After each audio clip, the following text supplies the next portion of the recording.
ہے، یہ چرند و پرند بھی تیرے لیے ہے۔ تو جب انسان مقام بندگی پہ آتا ہے تو خدا اس کو اوپر لے جاتا ہے، لیکن جب اس کے وجود میں غرور آتا ہے تو خدا اس کو نیچے لے کر آتا ہے۔ دیکھیے انکساری اور اعجازی اہل بیت کے وجود میں کتنی تھی، سید سجاد کے وجود میں کتنی تھی۔ تو انسان اگر اپنی عقل سے کام لے اور اپنی عبادات کو انجام دے، اپنے عقیدے کو بنائے، اللہ کو ماننا ہے تو عقل کے ذریعے سے، علی ابن ابی طالب کو ماننا ہے تو عقل کے ذریعے سے، اپنی عزاداری کرنی ہے تو عقل کے ذریعے سے۔ جس میں عقل ہوگی اس میں فنا نہیں ہے، اس میں بقا ہی بقا ہے۔ صلوات پڑھیں محمد و آل محمد۔ اللہم صلی علی محمد و آل محمد۔ عجل فرج بارے دیگر صلوات پڑھیں۔ اللہم صلی علی محمد و آل محمد۔ وعجل فرجہم۔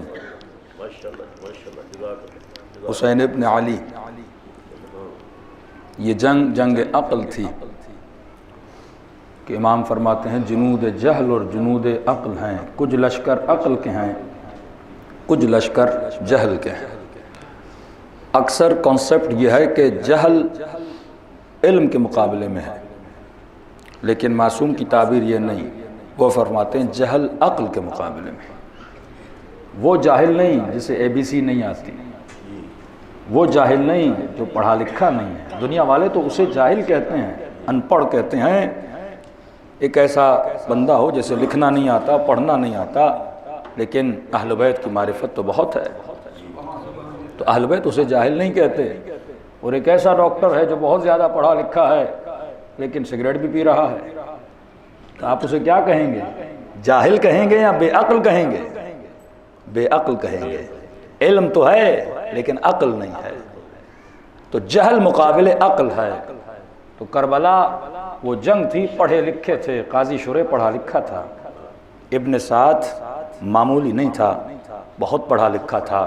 تبھی امام نے بارہا کبھی حبیب کو بھیجا، کبھی خود گئے کہ ایسا پڑھا لکھا بندہ جتنا ہو سکے اس کو بچاؤ، لیکن اس کے وجود میں عقل نہیں تھی۔ اس نے گھاٹے کا سودا کیا۔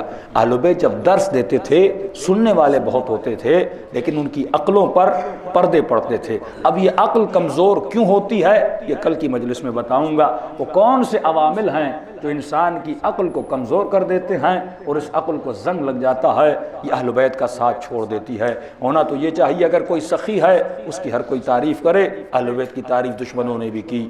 اگر کوئی کریم ہے اس کی ہر کوئی تعریف کرے، اہل بیت کی تعریف کریم ہونے کی دشمنوں نے بھی کی۔ اگر مولا سید العابدین تھے، زین العابدین تھے، سید الساجدین تھے، مروان بھی امام کی تعریف کرتا تھا کہ ایسا عابد میں نے زندگی میں نہیں دیکھا، لیکن وجہ کیا ہے؟ سب کچھ جانتے ہوئے اہل بیت سے دور ہو جاتے تھے۔ حقیقت سے آگاہ ہیں کہ کوئی رب ہے لیکن کائنات رب سے دور ہے، کیونکہ ان کی عقلوں پر پردے پڑ گئے۔ بارہا قرآن کہتے ہیں افلا یعقلون افلا یتدبرون افلا یفقہون افلا یشعرون لہم آذان لا یسمعون۔ سب کچھ دیا ہوا ہے لیکن اس سے استفادہ نہیں کرتے۔ اب سنیے کتنا پروپیگنڈا کیا گیا، لوگوں کے ذہنوں پر پردے ڈالے گئے۔ جب اویئرنس انسان کے وجود میں نہ ہو، جب بیداری انسان کے وجود میں نہ ہو، تو دشمن اس کے وجود کو گھیر لیتا ہے اور اسے دشمن علی ابن ابی طالب بنا دیتا ہے۔ جب انسان نقل کے پیچھے چلتا رہے کہ باپ دادا کیا کہتا ہے، سوسائٹی کیا کہتی ہے، ٹی وی کیا کہہ رہی ہے، ڈرامے کیا کہہ رہے ہیں، تبھی اس کی عقل پہ پردے پڑ جاتے ہیں۔ لیکن اگر خود تحقیق کے لیے باہر نکل جائے تو اسے حسین جیسا امام بھی مل جاتا ہے، اسے علی جیسا آقا بھی مل جاتا ہے، اسے کہیں نہ کہیں امام زمانہ کی زیارت بھی ہو جاتی ہے۔ اگر یہ خود تحقیق کرنے نکلے، خود عمل کرنے نکلے، ہر کسی کے پیچھے نہ لگے، ہر کسی کی باتوں میں نہ آئے، تبھی فرمایا مومن کا جبل الراسخ، مومن ایک مضبوط پہاڑ کی طرح ہوتا ہے، یہ اپنے عقیدوں کو اتنا مضبوط کر دیتا ہے اب کوئی ایرا غیرہ اس کے عقیدوں کو تباہ و برباد نہیں کر سکتا۔ امام حسین فرماتے ہیں میدان کربلا ہے، بدن زخموں سے چور چور ہے۔ اتنے میں فرماتے ہیں دور سے ایک شخص مجھے دیکھ رہا ہے اور بڑے غور سے دیکھ رہا تھا۔ سب کے ہاتھوں میں تیر تلوار پتھر تھے لیکن اس کے ہاتھ خالی تھے۔ میرے قریب آیا اور قریب آ کر کہا السلام علیک، آپ پر سلام ہو اے شیخ کبیر، اے بوڑھے پیر مرد، آپ پر میرا سلام ہو۔ اتنا کہنا تھا، امام نے اسے جواب دیا کہ وعلیکم السلام، اور تعجب سے پوچھا وہ کربلا کا میدان جہاں پہ ہر کوئی مجھے مارنا چاہتا ہے، کوئی پتھر لے کر آیا، کوئی تیر لے کر آیا، اور تو حسین کو سلام کر رہا ہے، کہ اس میں تعجب کی کیسی بات ہے؟ مسلمان کو سلام کرتا ہے تو امام بڑا مظلومیت بھرا جملہ فرماتے ہیں، فرمائے یہ وہ دن ہے عاشورہ کا، یہ وہ دن ہے کہ اس دن کسی نے حسین کو سلام کے قابل بھی نہیں سمجھا، کہ ان میں سے کسی نے مجھے سلام نہیں کیا۔ تو یہ کہ شخص کہتا ہے کہ آپ کا نام کیا ہے؟ امام فرماتے میرا نام حسین ہے۔ کس کے بیٹے ہیں؟ فرمائے میں نبی کا نواسا۔ اتنا کہنا تھا، اس کے بدن پہ لرزہ طاری ہوا اور مولا کے قدموں میں گرا کہ اتنا لشکر آپ کو مارنے کے لیے آیا ہے؟ کہا مجھے قتل کرنے کے لیے آیا ہے۔ یہ لاشیں دیکھ رہے ہو، یہ میرے اکبر کا لاشا ہے، یہ قاسم کا لاشا ہے، یہ اون محمد کا لاشا ہے۔ وہ نہر کے کنارے دو کٹے ہوئے بازو دیکھ رہے ہو، میرے عباس کے بازو ہیں۔ کہا یہ اور تڑپا، کہنے لگا آقا اب تو اپنی جان آپ پہ نچھاور کر دوں گا، میں تو کچھ اور سن کے آیا تھا۔ کہا کیا سن کے آئے تھے؟ کہا میں بہت دور دراز سفر پہ گیا تھا، کوفے واپس آیا، گھر گیا۔ کہا آقا آپ کو تو پتہ ہے جب کوئی دور سفر سے آتا ہے گھر جاتا ہے، اس کے بچے پوچھتے ہیں کہ بابا سفر سے لائے کیا ہو؟ جب میں پہنچا کچھ لایا نہیں تھا، اس پریشانی میں تھا کہ دوں گا تو کیا دوں گا۔ میری 4 سالہ بچی تھی، وہ دروازے پر آئی اور اس نے مجھ سے کچھ مانگا نہیں، میں پریشان تھا، اتنی دور سے آیا ہوں، اسے تو مانگنا چاہیے تھا۔ اور فوراً کہا کہ بابا آپ کربلا نہیں گئے؟ میں نے کہا کہ کربلا میں کیا ہے؟ کہا آپ کو نہیں پتا؟ کہ نہیں۔ پورے شہر میں اعلان ہوا ہے، وقت کے خلیفے کے خلاف کسی باغی نے خروج کیا ہے، تو جو جو جائے گا اسے مارنے اسے انعام دیا جائے گا، تو آپ بھی جلدی جائیے، جب انعام ملے تو میرے لیے لائیے گا۔ کہتا میں تو انعام کے پیچھے آیا، لیکن جب یہاں پہنچا آپ کے چہرے کو دیکھا، میں نے کہا یہ چہرہ باغیوں کا نہیں ہے، یہ تو عابدوں کا چہرہ ہے۔ کہا ٹھیک ہے، اب جتنا جلدی ہو سکے اپنی بیٹی کے پاس چلا جا۔ کہا آقا آپ کو چھوڑ کے کیسے جاؤں اس حال میں، جبکہ پتہ ہے نبی کے نواز سے ہے۔ امام نے فرمایا میرا حکم ہے، تمہارا نام شہداء میں نہیں ہے، جلدی چلا جا، حدود کربلا سے باہر نکل جا۔ کہا آقا کیسے چھوڑ کے جاؤں؟ کہا میرا حکم ہے، کیونکہ ابھی میں حل میں ناصرین کی آواز دینے لگا ہوں، اگر تم نے آواز سن لی اور یہاں پہ رہا اور میری مدد نہ کی تو واصل جہنم ہو جائے گا، لہٰذا جلدی سے نکل جا اور حدود کربلا سے باہر چلا جا۔ اتنا کہنا تھا، یہ باہر کہنے لگا کہ مولا آپ کا حکم ہے تو میں باہر چلا جاتا ہوں۔ جیسے جانے لگا پھر حسین نے کہا ذرا قریب تو آ، پھر اور امام کے قریب گیا۔ امام نے اپنے ہاتھ سے ایک انگوٹھی اتاری، اس کے ہاتھ پہ رکھی، کہا جب دور سے آیا تھا تیری بیٹی کی خواہش تھی تو اس کے لیے انگوٹھی لائے گا۔ یہ انگوٹھی حسین کی طرف سے اپنی بیٹی کو دے دینا اور میری طرف سے ایک جملہ کہنا کہ حسین باغی نہیں تھا، یہ نبی کا نواسا تھا۔ اس قدر افکار عمومی کو خراب کیا گیا تھا، اہل بیت کے خلاف ان کی عقلوں پہ پردے ڈالے گئے تھے۔ تو آئیے اس آقا حسین کو سلام کریں جس کو یزیدیوں نے سلام کے قابل بھی نہیں سمجھا۔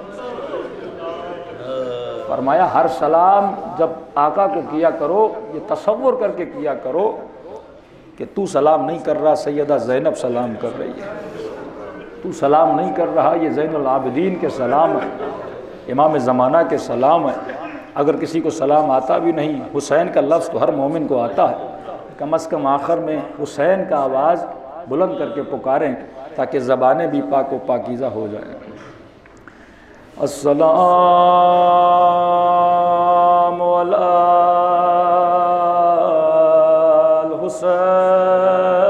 الحسین وعلی علی ابن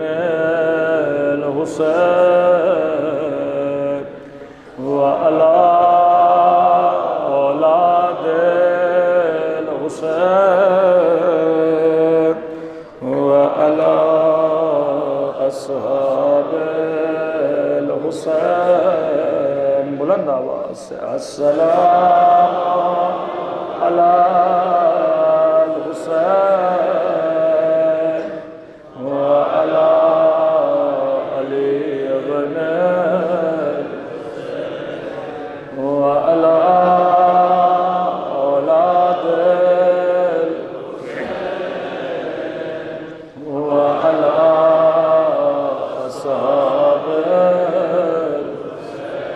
سب مل کے السلام علی الحسین وعلی علی ابن الحسین وعلی اصحاب الحسین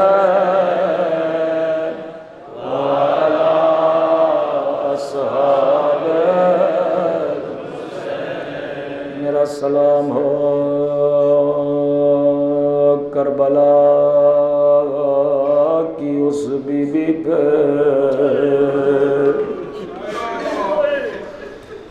جس کے کانوں سے خون بہ رہا ہے میرا سلام ہو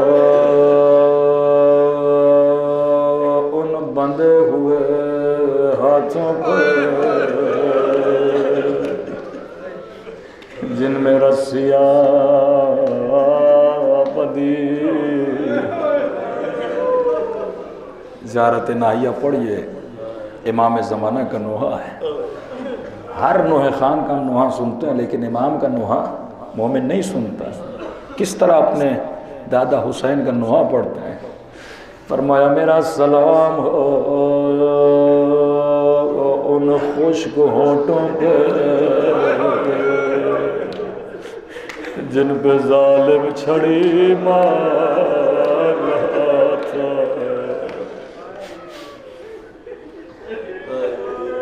فرمایا میرا سلام ہو اس شہید پہ جس کی داڑھی اس شمر کے ہاتھوں میں تھی جس کے سینے پہ ملعون سوار تھا پھر فرمایا میرا سلام ہو اس ننھی سی بچی پہ جس کے رخساروں کا رنگ بدل گیا تھا فرمایا اے مومن تو میرے دادا کے غم میں پانی روتا ہے لیکن تیرا امام زمانہ خون کے آنسو روتا ہے فرمایا اے مومن تو 10 دن روتا ہے لیکن خدا ہر روز مجھے خواجہ حسین کا خون بھرا کرتا دکھاتا ہے کسی نے کہا مولا آپ کے بابا کے غم میں روئے تو کیسے روئے فرمایا ابو بصیر ایسے رویا کرو جیسے بوڑھی ماں جواب دے کے لاش پر کم مولا رونا نہ آئے تو کیا کرے کم از کم رونے جیسی شکل بنایا کرو کیونکہ عزادار جب تو روتا ہے تم سب کے سروں کے پیچھے میری دادی زہرا کھڑی ہو جاتی ہے اور دعا کے لیے ہاتھوں کو بلند کرتی ہے اے خدا یہ میرے حسین کا عزادار ہے اس کے گناہوں کو بخش دو ذرا امام زمانہ سے پوچھئے مولا آپ کو کون سی مصیبت سب سے پیاری ہے فرمایا ہر وہ مجلس جس میں زینب کے مصائب ہو جس میں میری پھپھی سکینہ کے مصائب ہو میں وہاں پہ ضرور آتا ہوں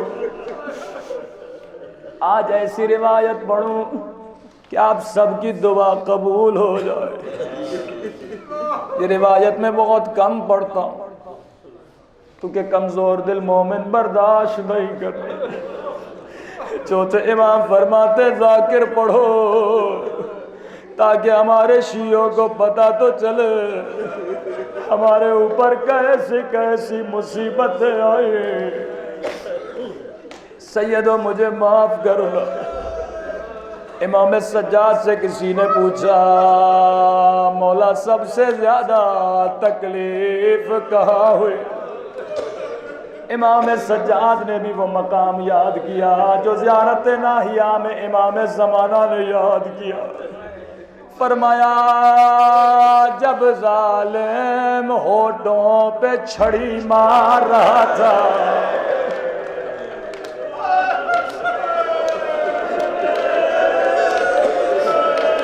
فرمایا یہ وہ ہونٹ ہے جن پہ نبی بوسہ دیتے تھے۔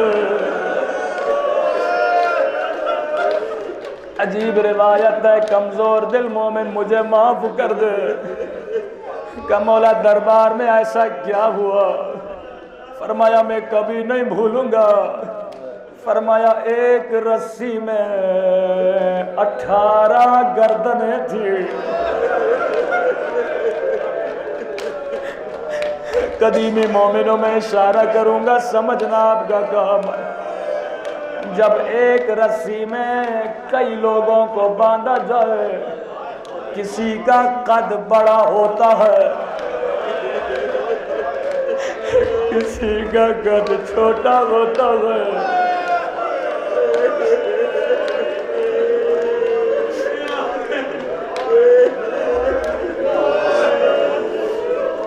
فرمایا اتنے میں یزید ملعون آیا، اپنے تخت پہ بیٹھا۔ اس نے شمر سے کہا شمر وہ بچی کہاں ہے جو پورے سفر میں بابا کو یاد کرتی تھی، جو زندان میں بابا بابا کرتی تھی؟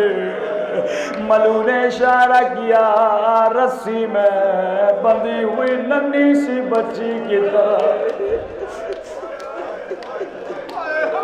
جیسے امام فرماتے اس نے سکینہ کو دیکھا، سوال کیا ہے بچی تیرا نام کیا ہے؟ سکینہ نے سجاد کو دیکھا، کیا میں اس سے کلام کروں؟ کہا سکینہ اجازت ہے، جو کہتا ہے اسے جواب دے۔ اب روایت کے جملے بڑے سخت ہیں، جیسے اس نے کہا بچی تیرا نام کیا ہے؟ میرے ہاتھ کو دیکھیے گا۔ فرمایا سکینہ کے ہونٹ ہلے پر آواز نہیں نکلے۔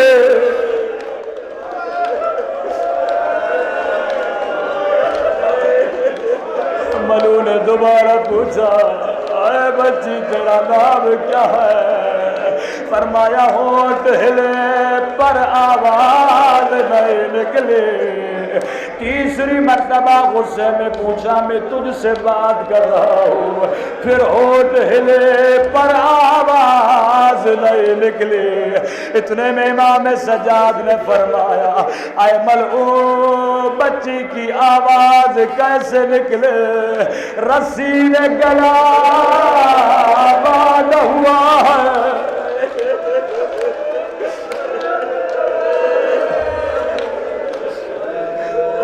رسی کو کھولو، بچی کی آواز نکلے۔